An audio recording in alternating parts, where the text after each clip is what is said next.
Un nuevo programa de las provincias también existen. En estos días se dio comienzo al periodo legislativo en todo el país, no solamente en la nación, sino también en las distintas provincias, la ciudad de Buenos Aires, y también las comunas empezaron a sesionar hace un par de días.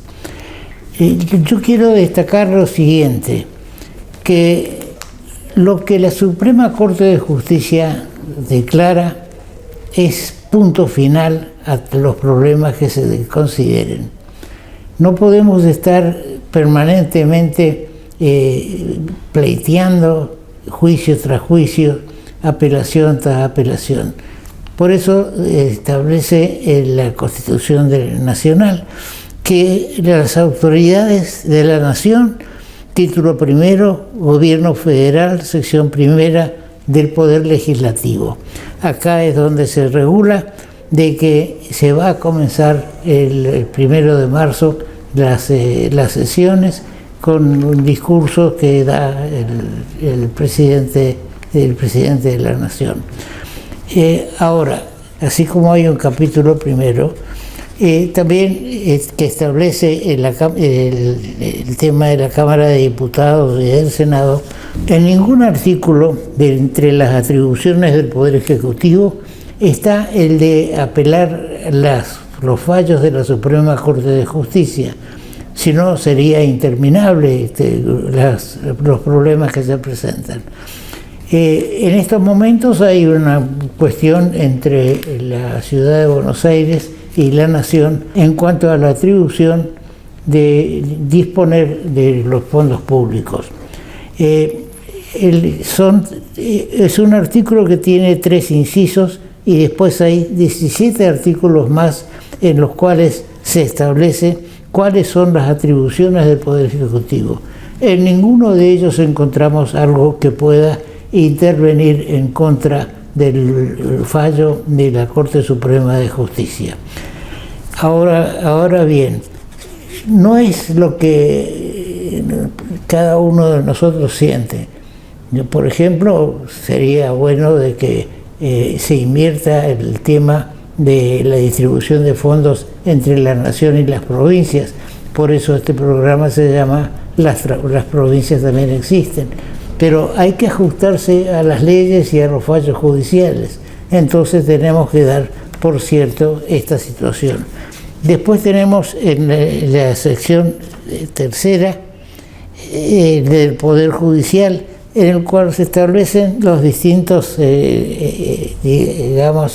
los distintos pasos que hay que dar para la designación de jueces y demás. El Poder Ejecutivo no puede intervenir en la selección de los magistrados. Una vez que el Poder Judicial dicta su sentencia de la Corte Suprema de Justicia, entonces ya el tema está terminado. Es decir, que la Nación le tiene que devolver a la ciudad de Buenos Aires fondos que fueron descontados en cuanto a la distribución. Bien, vamos a un corte. La nena de Argentina llega a Corrientes.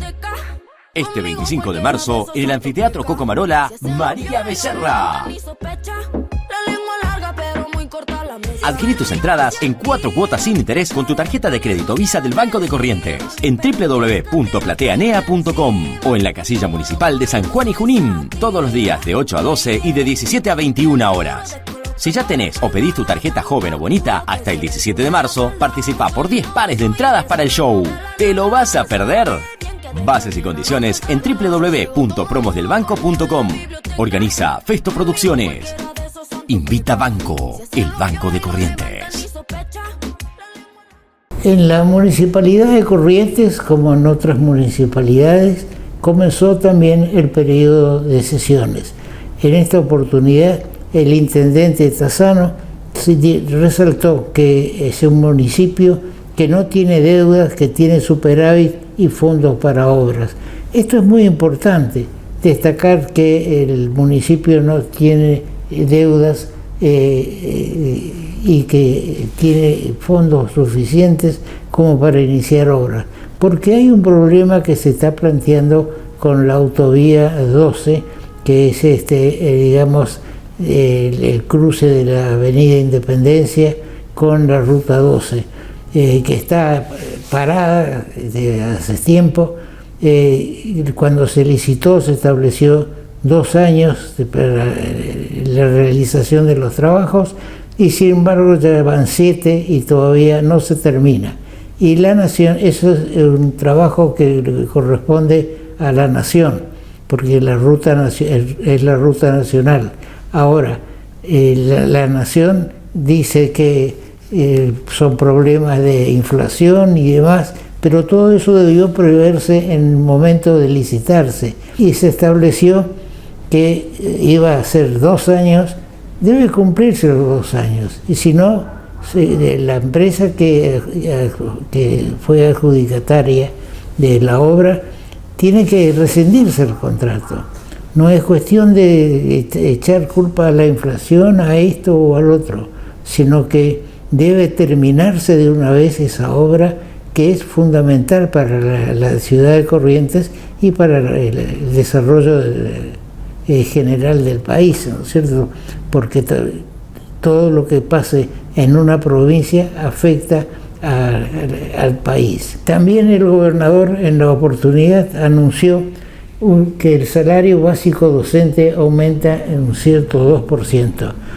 Eso está bien porque al docente hay que pagarle lo suficiente para que se dedique a su tarea y no tenga necesidad de estar con 2 o 3 cargos de un lado para otro, porque en definitiva no atiende el desarrollo de su cátedra, ya sea en el colegio primario o en el secundario, que son los 2 periodos que corresponden a la provincia, porque las universidades corresponden al Estado Nacional o a instituciones privadas, que ya es otro problema, porque yo no soy partidario de la enseñanza universitaria privada, porque digamos no refleja la real situación del estudiantado. El gobernador de la provincia también hizo una defensa de la situación provincial y en su relación con la nación, y sostuvo que no haga uso de la palabra federalismo el presidente, porque no es un gobierno que atienda a las provincias en general. Vamos a un corte. Por primera vez, la ciudad tendrá 7 meses de playa para que puedas disfrutarlas al máximo. Las 5 playas públicas, Arasate 1 y 2, Islas Malvinas 1 y 2 y Molina Punta estarán habilitadas desde octubre hasta abril. Te esperamos todos los días, de 8 a 20 horas, con múltiples actividades y todos los servicios que necesitas. Municipalidad de la ciudad de Corrientes, latiendo juntos. El gobernador Valdés hizo referencia a las elecciones nacionales que se van a realizar este año y destaca el diario El Litoral, que dijo: elijamos bien porque está en juego el futuro del país. Lo que ocurre es que el peronismo, que es el que está gobernando la nación desde hace bastante tiempo, nunca tuvo confianza en el sistema democrático. Tengamos en cuenta que Perón fue designado agregado militar a la Embajada Argentina en Italia en tiempos de Mussolini, y ahí fue adquiriendo el concepto del fascismo. Ahora uno se pregunta qué hubiera pasado si en vez de ser designado en Italia hubiera sido designado en Inglaterra o en Irlanda o en Estados Unidos. Otro hubiera sido la posición del peronismo. Pero lo que importa en estos momentos es que se hagan las próximas elecciones con total, facilidad, que sean elecciones sin problemas, y entonces ahí es donde Valdés hace pie cuando dice que las elecciones, que había que elegir bien porque está en juego el futuro del país. Por otra parte, la Nación prorrogó la emergencia agropecuaria. Es algo que, digamos, afecta principalmente a los correntinos porque nuestro desarrollo es más ganadero que agrícola. Lo que hay que tratar de ratificar es la vigencia del federalismo clave. La nena de Argentina llega a Corrientes. Este 25 de marzo, en el Anfiteatro Coco Marola, María Becerra. Adquirí tus entradas en 4 cuotas sin interés con tu tarjeta de crédito Visa del Banco de Corrientes en www.plateanea.com o en la casilla municipal de San Juan y Junín, todos los días de 8 a 12 y de 17 a 21 horas. Si ya tenés o pedís tu tarjeta joven o bonita, hasta el 17 de marzo, participá por 10 pares de entradas para el show. ¿Te lo vas a perder? Bases y condiciones en www.promosdelbanco.com. Organiza Festo Producciones. Invita Banco, el Banco de Corrientes. Ahora voy a hacer referencia a que en este mes de marzo, más bien el 29 de marzo, cumplo 90 años. ¿Qué se siente al cumplir 90 años? Realmente es una suerte que poder llegar a tener 90 años y aún más. Ahora, dentro de este concepto de qué pasó, qué hizo uno durante 90 años, yo he tenido oportunidad por ejemplo, de entrar a la escuela primaria porque no había en su momento, no había jardín de infantes, a los 5 años. Después entré a la Facultad de Derecho de Santa Fe a los 17 años y en 3 años y 3 meses me recibí de abogado. A los 20 años yo ya era abogado. Me recibí en diciembre y en febrero entré al servicio militar siendo abogado. No busqué ninguna excepción, sino que directamente me presenté a las filas como era en su momento. Yo soy partidario del servicio militar. Creo que es necesario aprender un poco de disciplina y soportar la disciplina. Entonces, después yo me recibí en la Universidad de La Plata porque al año de ir a estudiar a Santa Fe, ya mis padres fueron a vivir a Buenos Aires y yo fui detrás de ellos.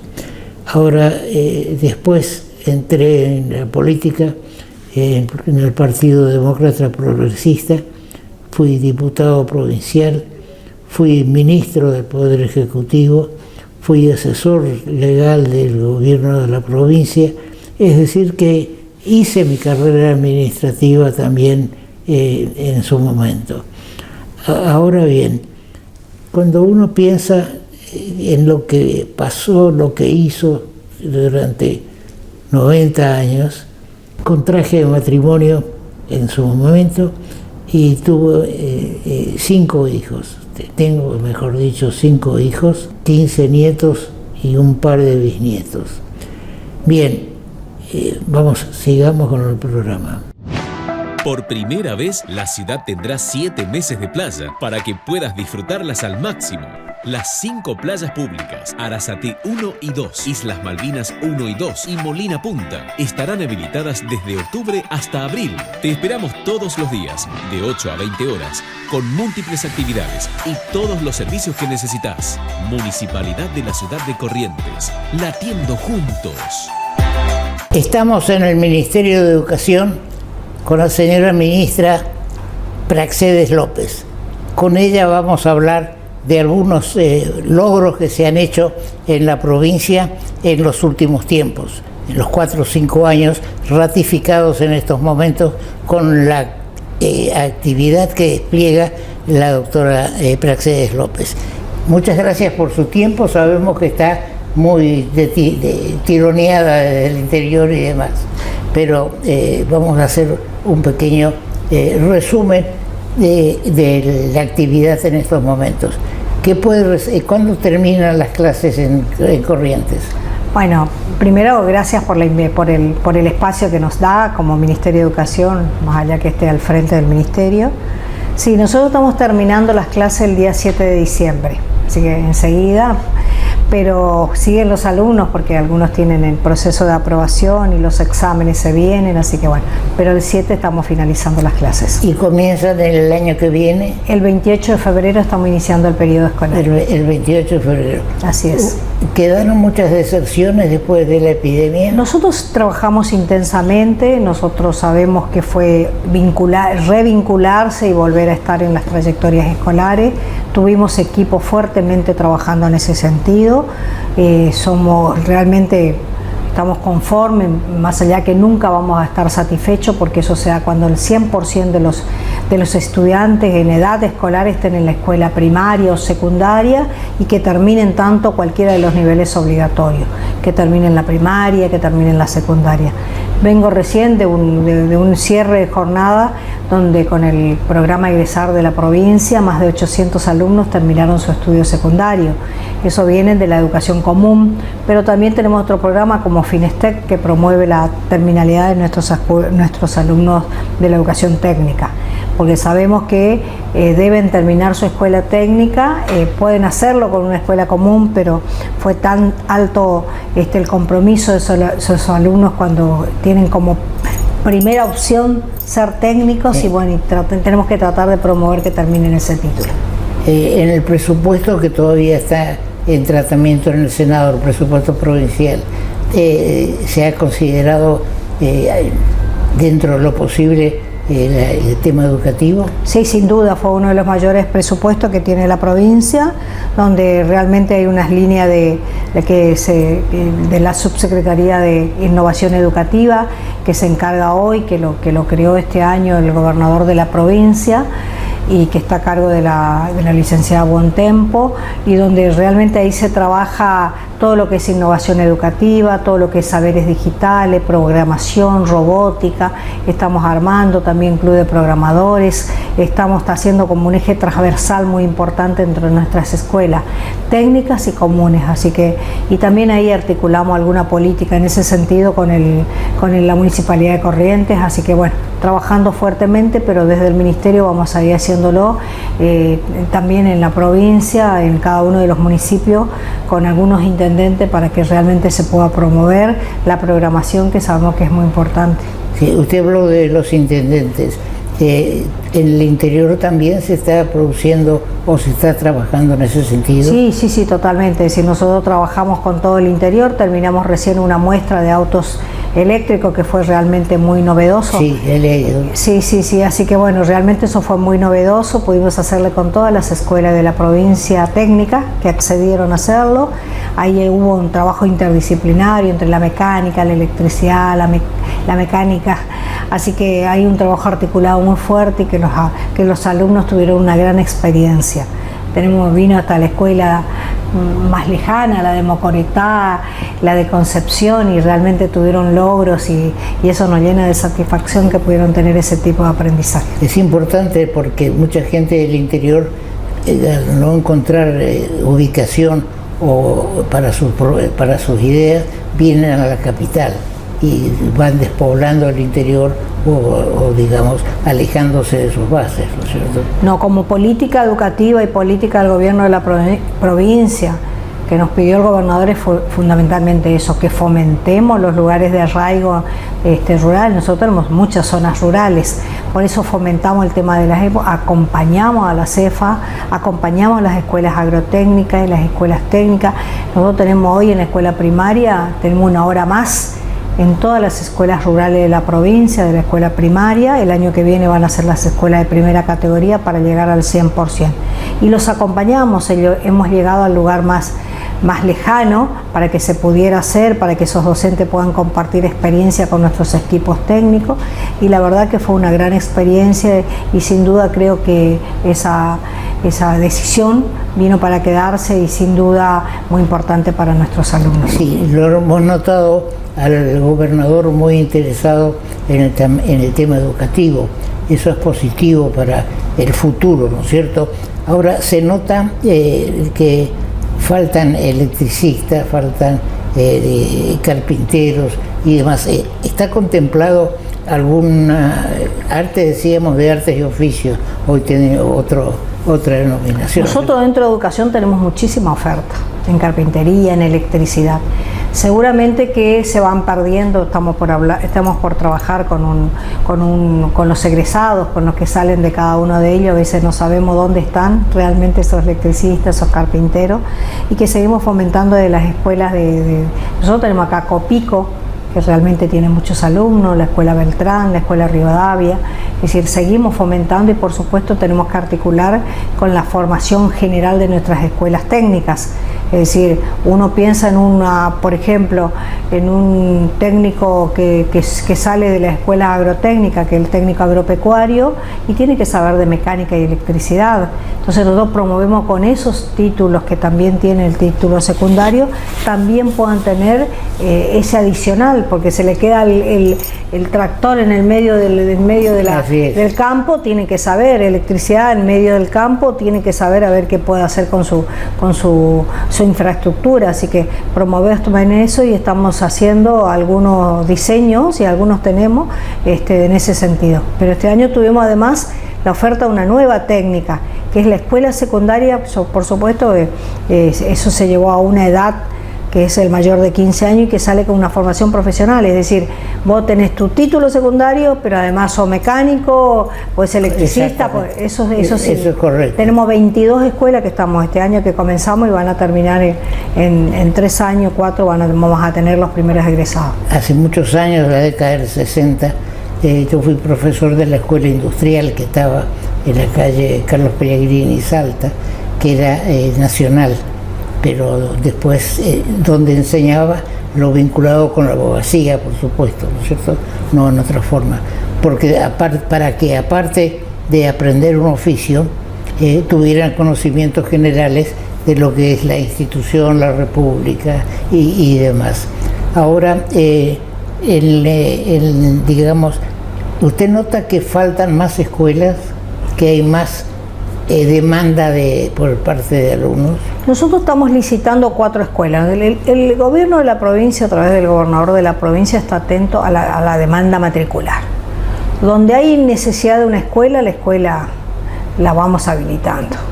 En eso realmente tenemos que estar muy atentos, porque el Estado tiene que estar presente para que el alumno termine la escuela primaria y secundaria. Por eso tenemos extensiones áulicas en las escuelas secundarias, porque necesitamos llevar un aula a una escuela primaria lejana para que esos alumnos no se trasladen y terminen la escuela secundaria ahí. Así que eso también tenemos y seguimos promoviendo.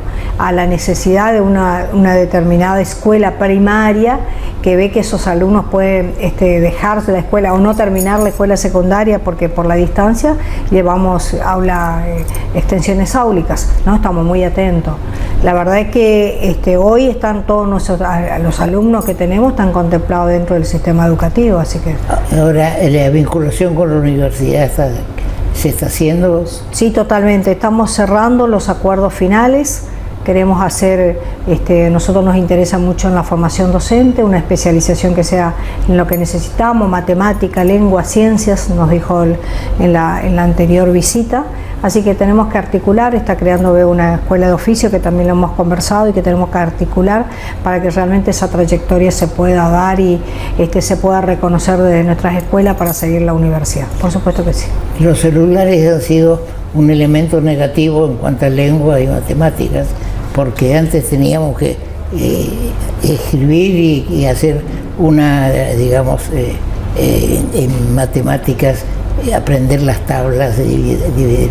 Hoy en día con los celulares los alumnos se han desinteresado un poco de aprender a dividir, o cuando las cifras son demasiado largas, grandes, entonces recurren directamente a la computadora, y creo que eso es ha sido un factor negativo en cuanto... No hay que descartar nada. Yo recién vengo de visitar la escuela Rivadavia, donde todo el trabajo interdisciplinario para llevar a cabo, ellos estaban teniendo un auto inclusivo para llevar las sillas de rueda y que tenía movilidad, era movilidad propia para ese papá que pueda trasladar a su hijo o ese tutor o ese vecino para llevarlo. Y ahí hay realmente mucha innovación en la escuela. Y toda la carpeta de presentación del proyecto estaba escrito en cursiva. Sí. Así que nosotros no descartamos absolutamente nada. Tenemos que saber que las grandes cifras que usted se refiere respecto a hacerla o no, nosotros tenemos que entender para qué, diríamos. Tenemos que saber hacer uso de ella, tenemos que tratar de apropiarnos de las TIC, de la tecnología. Hoy sabemos que el docente no es la fuente única de saber. Lo que tenemos que saber ese docente es orientar, facilitador, trabajar con ellos, entusiasmarlo a que sigan estudiando, que aprendan a ser innovadores en nuestras clases, atender el aprendizaje que no se da en forma igualitaria para todos, tienen desempeños distintos y eso tenemos que atender, por supuesto que sí. Ahora, el gobierno de la provincia está apoyando mucho el turismo en Corrientes, a través del Liberá, digamos, y Paso de la Patria, y hay lugares de pesca en todo el río Paraná. No se puede analizar, o no sé si se está ya en eso, pero es interesante que promover que existan guías de turismo, pero que conozcan bien la historia de Corrientes. En algún momento yo intenté que los viajes de fin de curso se hicieran en Corrientes, es decir, un circuito que dure una semana para que conozcan Yacyretá, el puerto de Tuzangó, los otros puertos, la agricultura y demás. Pero digamos, los alumnos prefieren irse a Bariloche o salir de la provincia, ¿no? Yo le dejo la idea de unos cursos de estudio. Nosotros lo hacemos, nosotros promovemos solamente los viajes al interior de la provincia. Entre eso Liberá, ahora los premiados, hasta el tercer premio, tienen visita guiadas a los esteros, nuestros alumnos ganadores del Tecnicar. Así que no promovemos y sabemos que es así. Y nosotros uno de lo más fuerte que tiene la educación secundaria en este momento son los videos educativos. Y en esos videos educativos nosotros promovemos la enseñanza de la historia y la geografía, pero de Corrientes. Nuestros diseños en ese sentido no había esos contenidos, y hoy lo hacemos con nuestros docentes correntinos, y realmente es exhibible a nivel nacional. Así que eso estamos muy entusiasmados, sabemos que puede sostener trayectoria, pero aprenden, por ejemplo, matemática, conociendo 2 lugares distantes de Corrientes, y lo hacen a través de esos videos educativos que lo hacen los docentes. Así que realmente en eso tenemos que destacar que estos contenidos que vinieron por la pandemia, pero que vinieron para quedarse, y que realmente hoy nos llena de satisfacción. Así que realmente es muy interesante lo que se está haciendo en ese sentido. Es realmente muy importante para las escuelas secundarias al entregar las netbooks, pero no es solo por la máquina en sí, sino porque pueden acceder a esos contenidos. A cefas que tienen un sistema de alternancia pueden seguir estudiando de la casa. Es decir, realmente eso fue, creo que, la política más importante del gobierno de la provincia. Sí, yo le hablaba del tema del turismo, porque es necesario también conserjes que manejen computadora y demás, ¿no es cierto? Pero veo que llego tarde con la idea, pero no importa. No importa, siempre bienvenido. La cuestión es que se haga, ¿no es cierto? Sí. Bien, sí. Entonces vamos a agradecerle el tiempo que nos ha dispensado, y cualquier cosa que usted crea que desde nuestro programa podamos ayudar a educar a Corrientes, a los correntinos, digamos, a las nuevas generaciones, estamos dispuestos a ayudarla. Quedamos a su disposición al respecto. Bueno, nuevamente reitero el agradecimiento, su generosidad como siempre. La nena de Argentina llega a Corrientes. Este 25 de marzo, en el Anfiteatro Coco Marola, María Becerra. Adquirí tus entradas en 4 cuotas sin interés con tu tarjeta de crédito Visa del Banco de Corrientes en www.plateanea.com o en la casilla municipal de San Juan y Junín, todos los días de 8 a 12 y de 17 a 21 horas. Si ya tenés o pedís tu tarjeta joven o bonita hasta el 17 de marzo, participá por 10 pares de entradas para el show. ¿Te lo vas a perder? Bases y condiciones en www.promosdelbanco.com. Organiza Festo Producciones. Invita Banco, el Banco de Corrientes. Es tradicional que uno quiere informarse más e informar a la población de los problemas que uno tiene, de las enfermedades que uno tiene que portar.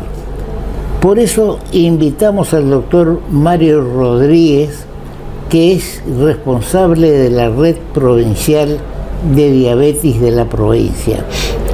Con él vamos a ilustrarnos, y yo principalmente, que ya llevo cerca de 40 años cerquita, o un poco más o un poco menos, siendo diabético. Y todavía ando, felizmente. Bienvenido, doctor Rodríguez, a nuestro programa. Muchas gracias por la invitación, doctor. Se habrá escuchado usted cuál es mi introducción. ¿Cómo está trabajando la provincia en este tema de la divulgación de la diabetes y qué hay que hacer para no caer en la diabetes? Sí. Bueno, mire, la verdad que desde el Ministerio de Salud Pública el ministro nos ha encomendado una política de atención en red. Y esto es algo muy nuevo en nuestra provincia, si bien se viene trabajando en otros lugares o en otros países del mundo, la atención en red de complejidad creciente. Eso significa que cualquier ciudadano, ¿sí?, vamos a suponer que vive en el barrio Laguna Seca de Corrientes, se puede acercar al centro de salud más cercano, en este caso un CAPS. A las salitas. A las salitas, exactamente. Ahí va a tener el primer encuentro con un profesional, ¿sí?, que dependiendo de los riesgos que tenga esta persona, va a solicitarle algunos estudios para poder detectar tempranamente si tiene posibilidades de tener diabetes o si ya tiene y desconoce que lo tenía. Para eso también contamos con la red, con agentes sanitarios y promotores de salud. ¿Qué hacen los promotores de salud? No esperan que la gente vaya a la salita, sino que nosotros vamos a la casa de la gente.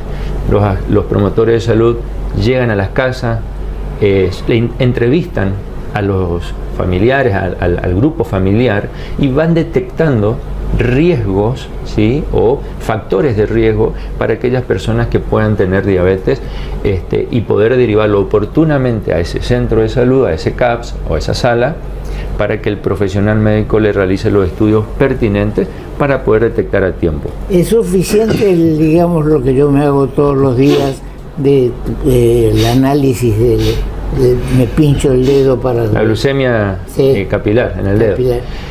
¿Es suficiente eso? Eso es, a ver, para el que nunca tuvo, ¿no es cierto? Mira, muy buena pregunta, doctor, la verdad, porque la gente quiere o cree o hay un mito sobre del pincharse todo el tiempo va a mejorar el control de su glucemia o de su diabetes. Es una herramienta más del tratamiento y es una herramienta para darle al profesional, ¿sí?, un panorama, una radiografía de decir dónde estamos, qué hacemos, dónde ajustamos, dónde intensificamos el tratamiento.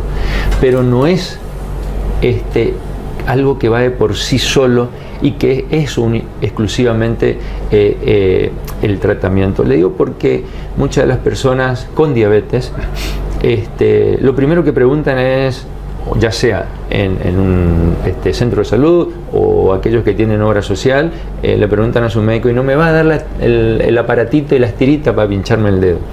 Y en realidad, si uno tiene una diabetes que está mal controlada, hay que ajustar el tratamiento, más allá de que se pinche 20 veces por día o que se pinche una vez al día.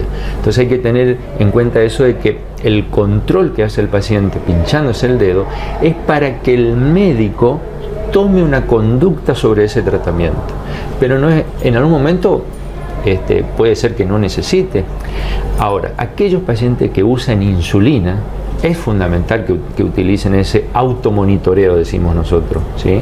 ¿Por qué? Porque eso le da la pauta a que pueda utilizar una insulina, ¿sí? Que es una insulina correctora que se utiliza antes de las comidas, ¿sí? Entonces el paciente se pincha, sabe cuánto tiene y sabe, mediante una escala de valores, cuánta insulina se debe aplicar para corregirse ese valor. Siempre antes de las comidas. Siempre, el control generalmente es antes de las comidas, pero muchas veces se puede pedir un control 2 horas después de las comidas, es decir, 2 horas después del almuerzo, 2 horas después de la cena. De hecho, en la diabetes gestacional, o sea, en la diabetes del embarazo, se utilizan mucho los controles 2 horas después de las comidas. Ahora, ¿ustedes notan que está aumentando la cantidad de diabéticos? Sí, increíblemente. En la Argentina la prevalencia de diabetes ha ido aumentando con el correr de los años. En la última encuesta nacional de factores de riesgo, la prevalencia de diabetes es el 12.7, ¿sí? A nivel nacional. En Corrientes en particular tenemos 13.3, un poquito más que la nacional. ¿Qué estamos diciendo con eso? De cada 100 correntinos mayores de 18 años, 13 tienen diabetes. Y de esos 13 que tienen diabetes, casi el 50%, o sea, la mitad, desconoce que lo tiene. Por eso es fundamental en aquellas personas que cumplieron 45 años hacerse un chequeo, y más aún puede hacerse antes de los 45 si hay antecedentes familiares de diabetes. Eso es muy importante. Hereditario. Sí, está muy ligado a la herencia. Exactamente. O sea, si hay antecedentes familiares, uno ya puede hacer un screening ya previo a los 45 años de edad. Yo sé lo que no tengo que comer, pero me gustaría que usted le diga al público de qué hay que evitar con el tema de la diabetes. Bueno, esa es una pregunta muy fundamental y prácticamente derribadora de mitos, digamos, porque hay muchos mitos con la alimentación en el paciente con diabetes. No hay una dieta para diabéticos. Eso es fundamental entender, que no existe una dieta para diabéticos, ¿sí? Es un plan alimentario en la cual uno aporta una cierta cantidad de fibras, que en realidad es el secreto en la alimentación del paciente con diabetes. ¿Y por qué decimos gran aporte de fibra? O por lo menos saber de dónde vienen esas fibras. Vienen de los vegetales, de las verduras, de las frutas, ¿sí? En eso se tiene que basar la alimentación. ¿Por qué? Porque las fibras, al mezclarse con las harinas, vamos a suponer que uno, tiene un plato con un bife, un churrasco, una porción de arroz integral que tiene fibras y una ensalada en un cuarto del plato, uno que piensa y dice, no, arroz no puedo comer. Sí puede comer arroz, y si es integral mejor, y si va acompañado de ensaladas mejor, porque la fibra que tiene esos vegetales y ese arroz integral hace que el azúcar en la sangre, ¿sí?, no se eleve en forma de picos. Es decir, no hace un pico de 200, de 300, sino que se eleva, ¿sí?, en forma paulatina, y eso hace que se eviten en forma permanente las complicaciones que pueden sufrir los órganos. Es decir, ¿qué complicaciones estamos hablando? Por ejemplo, la retina en el ojo, ¿sí?, el riñón, ¿sí?, las arterias, tanto de los pies, de las piernas, las arterias del corazón, las arterias del cerebro, ¿sí?, que son las complicaciones más frecuentes de la diabetes. ¿Que hay un índice de mortalidad derivado de la diabetes? ¿O sí, que la diabetes provoca, digamos? La diabetes forma parte de la gran cantidad de enfermedades crónicas no transmisibles, ¿sí? Las enfermedades crónicas no transmisibles se llevan el 65% de las muertes a nivel global, a nivel mundial, ¿sí? Y dentro de ellas, las enfermedades cardiovasculares y la diabetes son de suma importancia. ¿Y por qué digo y llevo a colación los de las enfermedades cardiovasculares? Porque la diabetes va de la mano con factores de riesgo como por ejemplo la hipertensión arterial, ¿sí?, la presión alta, el colesterol elevado. No es solo un problema del azúcar elevada en sangre, es un problema de hipertensión arterial, o de enfermedad cardiovascular aterosclerótica, ¿sí? Es un problema de los lípidos, el colesterol elevado, de los triglicéridos elevados y también del azúcar. Por eso en el objetivo del tratamiento nosotros decimos que tenemos que apuntar al triple objetivo en el tratamiento, es decir, disminuir los valores de azúcar, de presión arterial y de colesterol.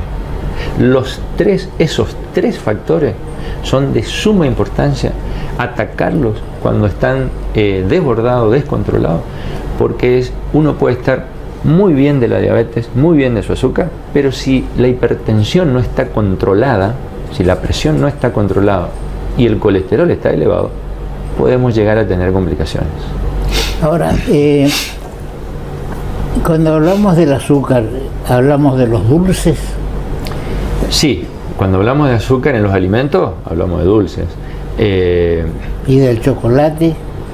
También, excepto el chocolate amargo. El chocolate amargo tiene algunas características muy importantes, como por ejemplo antioxidantes que favorecen la función cardiovascular. Entonces, si uno por ahí tiene deseo de comer un chocolate, obviamente que puede preferir el chocolate amargo.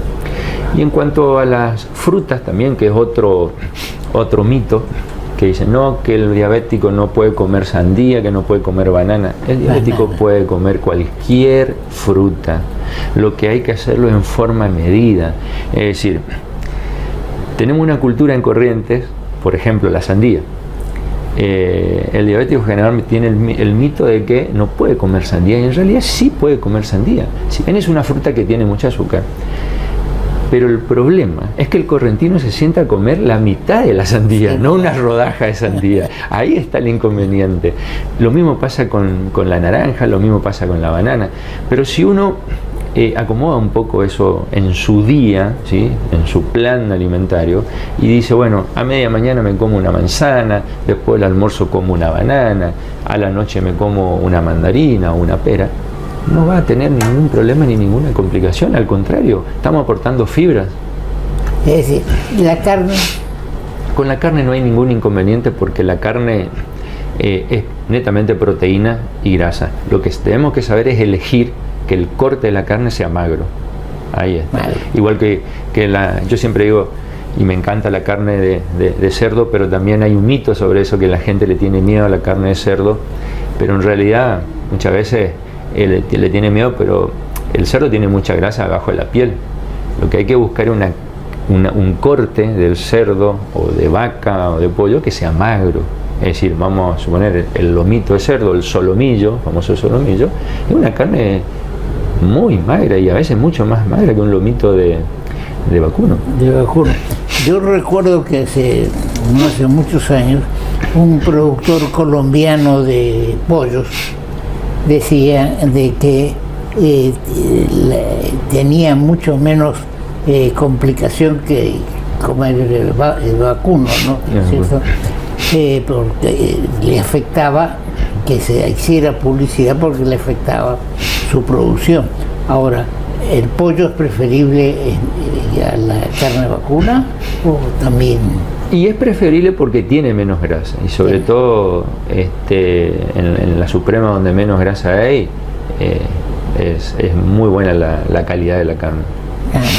Bien. Y obviamente no nos olvidemos del pescado. ¿De cuál? Del pescado. Del pescado. Del pescado. Es bueno consumir. Es muy bueno. Y aparte, el pescado de mar tiene unos ácidos grasos omega 3 que no tienen que ver con el omega 3 que es de la semilla de chía, sino esto es aceite de pescado, ¿sí?, que tiene omega 3 y que es muy bueno para aportar, digamos, muchas veces al tratamiento del colesterol en pacientes con diabetes. Usted me habló recién pescado de mar. Sí. ¿Qué pasa con el de río? No, el de río no. El surubí, el dorado. Y hay que buscar los cortes más magros. El surubí es un pescado, al ser más grande, un pescado que tiene un poquito más de grasa, pero uno tiene que buscar el corte magro siempre. Siempre se puede comer. Otra más, doctor. Así que no le tenga miedo a las frutas ni al arroz. Sí. A la que le tengo miedo y que por gusto, sandía no como ni banana. Usted me acaba de... Antes me gustaba cuando era más chico, ya soy un poco grandecito, la banana, ¿no? después dejé de comer. ¿Es curable? Bueno, otra muy buena pregunta, porque cuando hablamos de diabetes hablamos de enfermedades crónicas, no transmisibles, y que son enfermedades que no se curan, ¿sí? Que no se curan. La población tiene que entender que es una enfermedad que no se cura, que es crónica y que nos va a acompañar hasta el día que no existamos más. Pero muy importante es saber que es una enfermedad que se controla y que uno la puede pasar muy bien por el resto de su vida si lo lleva bien controlado. Ahora, ¿tiene edad? ¿Cómo? Tiene edad, es decir, aparece, hay chicos jóvenes. Bueno, la prevalencia de diabetes es mucho mayor, ¿sí? A partir de los 45 años de edad. Por eso que a partir de los 45 hablamos del chequeo clínico, que lo puede hacer cualquier médico de cabecera o cualquier médico de un centro de salud. Eso es fundamental, ¿sí? Y dentro de la diabetes tenemos varios tipos. La más frecuente es la diabetes tipo 2, que es la diabetes del adulto, ¿sí? Que se da en el 90% de los casos. Pero tenemos un pequeño porcentaje que es la diabetes tipo 1, que se da en los niños, en los chicos, ¿sí? En los adolescentes, ¿sí? O adultos jóvenes. En poco porcentaje, pero sí. Y en la cual la diferencia está que como el páncreas de esos chicos no funciona, no genera insulina, casi siempre el tratamiento de inicio ya es la insulina. Hoy día también está apareciendo en la infancia y en los niños el sobrepeso, el problema del exceso de peso. Y cuando hablo de exceso de peso hablo de sobrepeso y obesidad. Entonces estamos viendo en los niños con obesidad características de las diabetes del adulto. Ahora, cuando un niño nace y al poco tiempo presenta signos de diabetes, ¿es porque la madre es diabética? No. En la diabetes tipo 1 lo que pasa es que hay anticuerpos, o sea, su propia defensa atacan a las células del páncreas, lo destruyen a la célula del páncreas. Eso es lo que pasa en ese tipo de diabetes. Por ende, el páncreas no puede formar insulina, por ende nosotros tenemos que darle insulina desde el exterior aplicándose con un dispositivo. Sí, ¿saben por qué hay matrimonios amigos que la mujer dice, no, nosotros no vamos a tener niños porque yo soy diabética y le voy a transmitir? Eso no es exacto, digamos. ¿Puede o no ocurrir? Claro, puede o no. Totalmente, sí, exactamente. Sí, así como hay padres que no tienen diabetes y tienen el niño con diabetes. Claro. Ahora, la acción que está haciendo su red se extiende a toda la provincia. A toda la provincia, y en cada localidad tenemos un referente que es el encargado de esa localidad, y acá en Capital tenemos en los diferentes servicios de los hospitales de mayor complejidad y después en los centros de salud o las salitas que están en los barrios. Ahora, el diabético es más propenso a recibir al COVID. Sí. El tema es que el paciente con diabetes tiene una alteración en la inmunidad, en sus defensas. Por ende, el COVID aprovecha eso, ¿sí? Entonces, por ahí las consecuencias y las complicaciones son más frecuentes. Por eso es que la mortalidad en pacientes de riesgo, como paciente con diabetes asociado a enfermedades cardiovasculares, es elevadísimo. Entonces, es importante que la población entienda de que hay que tomar los recaudos necesarios, hay que completar el esquema de vacunación para COVID, porque estas enfermedades son propensa, ¿sí?, a que se desencadenen en muchas oportunidades complicaciones graves. ¿Usted entiende que la gente que no quiere vacunarse contra el COVID es por ignorancia o temor innato? Y hay un poco de todo, pero yo creo que mucho tiene que ver porque nos relajamos un poco, porque la población en estos años de pandemia ha estado confinada, ha estado encerrada, y eso no es fácil para una persona estar encerrado. Hay mucha afectación en lo que es salud mental, ¿sí?, con esto del COVID, y la gente tiene miedo, pero también hay una cierta relajación por parte de la población de decir, ya está, es como que ya pasó, y en realidad no pasó, ¿sí? Estamos en una etapa donde es más, en este momento están aumentando casos a nivel mundial. Regresó. Exactamente, ojalá que se pueda detener, que no avance y que estemos a la altura de las circunstancias nuevamente, como siempre lo hemos hecho. Con el señor ministro, durante la epidemia, habíamos hablado sobre este tema y la ventaja que era tener los barbijos. Fíjese, y usted lo debe haber visto, en Japón, en China, están acostumbrados a que por una simple gripe usen barbijo, sí, pero de hace muchos años. O sea, para nosotros fue algo nuevo. Sí, nosotros empezamos a descubrir el barbijo a raíz del COVID. Exactamente. Porque antes uno no usaba. Ahora hay una nueva ola que apareció en China nuevamente, y están tomando la medida esa del barbijo, ¿no es cierto? Tal vez sea preventivo tomar una medida semejante. Es un razonamiento de un abogado en lugares públicos y demás, ¿no es cierto? Y no nos olvidemos que está el mundial, transitando el mundial, de mucha gente que se concentra en un lugar, de diferentes lugares del mundo, que después esa gente va a regresar a su país, y ahí es donde creo que va a haber un movimiento en la aguja, digamos, ¿Existe una red similar a la de la diabetes en la provincia sobre el COVID? ¿Sobre el COVID? Sí. Sí, el COVID.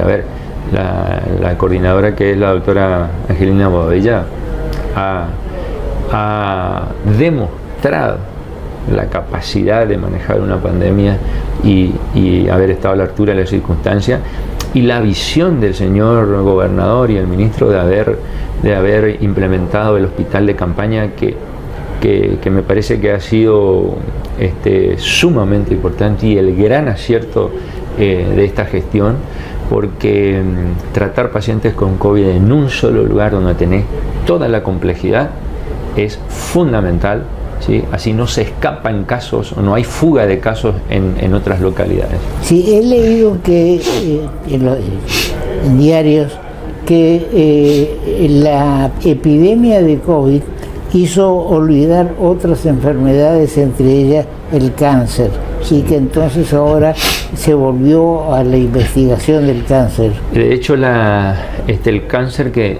está dentro de las enfermedades crónicas no transmisibles, así como la diabetes, las enfermedades cardiovasculares, las enfermedades respiratorias crónicas, el asma, el EPOC, toda esa serie de enfermedades crónicas han quedado atrás, digamos, en ese momento del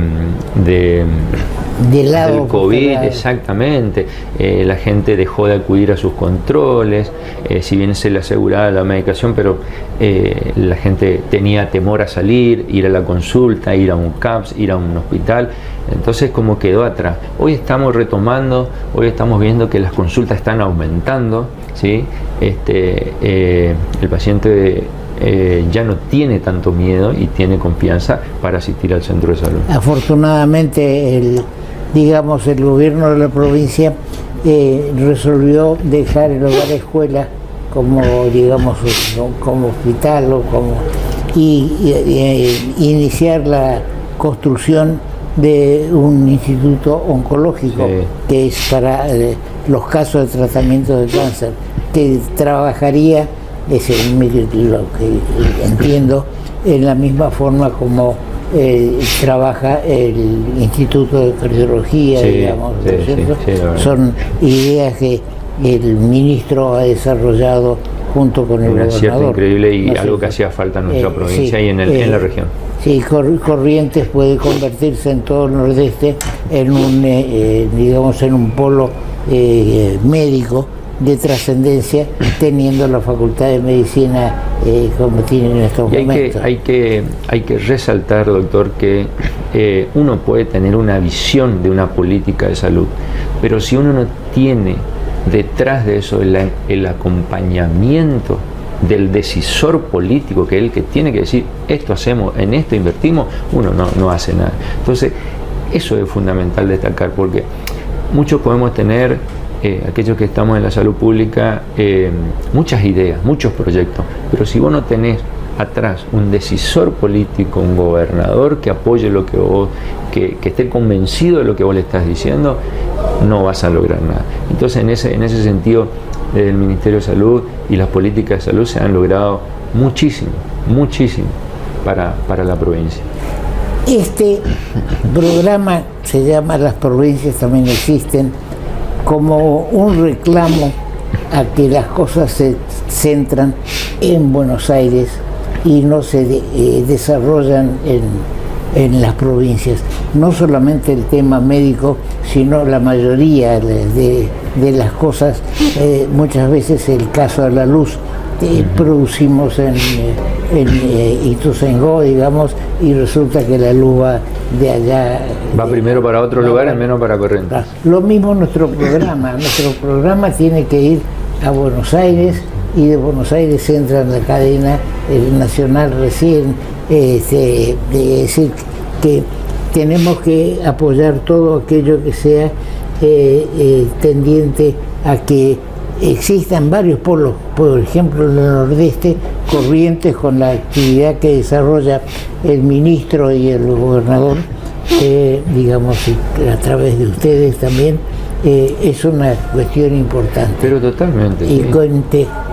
Y es un programa político. Cuando me preguntan si su programa es un programa político, porque desde acá queremos ayudar, como señalaba usted, a todo aquello que político no es solamente administrar algunas cosas o designar gente o tomar alguna actividad, es apoyar a distintos organismos como el Ministerio de Salud, importantísimo, porque hace a nuestra vida. Yo le agradezco, doctor, su tiempo y cuente con nosotros. Cualquier inquietud que usted crea que tenemos que darle difusión para que la población conozca, estamos a disposición suya, del ministro por supuesto, y seguiremos conversando sobre estos temas. Muchas gracias, doctor, por su invitación, sobre todo por el aporte que hace usted para que la población conozca de estos temas, porque como decíamos hoy, hay muchos mitos y hay que darle a la población la información certera, ¿sí? Para que ellos sepan en qué momento acudir al profesional. A ver, si tengo un familiar que tiene diabetes, pero yo no siento nada, no tengo ni un síntoma, no me pasa nada, pero tengo 40 años, igual me voy al médico a hacerme un chequeo y ver si está todo correcto. Y si no, ¿sí? El profesional va a saber qué estudio realizarle, porque es fundamental que detectemos a tiempo la enfermedad, ¿sí? Prevenir que aparezca la enfermedad, es decir, que si detecto factores de riesgo pero que no tiene todavía la enfermedad, puedo trabajar sobre esos factores de riesgo para que la enfermedad no aparezca o no se exprese. Entonces eso es importante, y esta invitación, ¿por qué digo que le agradezco infinitamente? Porque es la única manera de que la población se entere, conozca, ¿sí? Y esto hace un gran aporte a la población correntina para que entienda de qué se trata estas enfermedades crónicas no transmisibles. Muy bien, muchas gracias. A usted, cuando quiera. Bien. Bien, este es un programa no solamente político, sino que pone a consideración de nuestra audiencia los temas importantes que ocurren en la provincia. Y creemos que este tema de la salud es un tema importante. Por eso hemos repetido estos 2 reportajes. Será hasta nuestro próximo programa.